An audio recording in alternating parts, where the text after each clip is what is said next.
പുലിദൈവങ്ങൾ. പുലിരൂപമെടുത്ത പാർവതീ പരമേശ്വരന്മാരുടെ സങ്കല്പത്തിലുള്ള ദേവതകളാണ് പുലിക്കണ്ണനും പുള്ളിക്കരിങ്കാളിയും. ഇവർക്ക് മക്കളായി താതേനാർക്കല്ലിൻ്റെ തായ്മടയിൽ ജന്മമെടുത്തവരാണ് പുലിയൂർ കണ്ണനും പുലിയൂർ കാളിയും.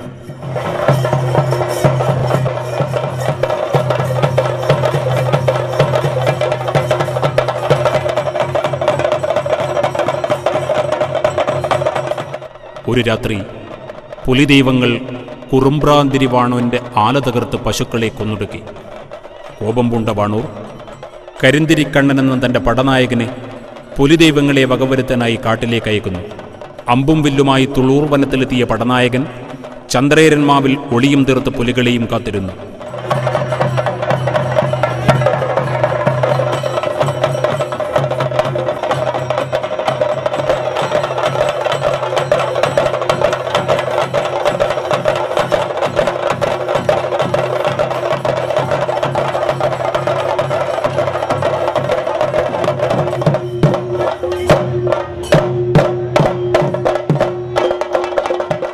ഒളിപ്പുറമേ തുള്ളിവീണ പുലിക്കണ്ഠനാൽ വധിക്കപ്പെട്ട കരിന്തിരിക്കണ്ണൻ നായർ ദൈവക്കരുവായി മാറി. തുളുവനത്ത് ഭഗവതിയെ നായനാറായി സ്വീകരിച്ച പുലിദൈവങ്ങൾ തുളുവനത്ത് വസിച്ചു.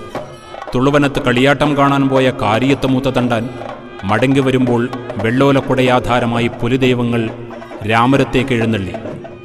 രാമരത്ത് ദേവരെയും മുതുവാട്ട് ശാസ്താവിൻ്റെ തിരുവള്ളം വിശ്വസിച്ചു കണ്ടു രാമരത്ത് പള്ളിയറയിൽ യോഗം വന്നു.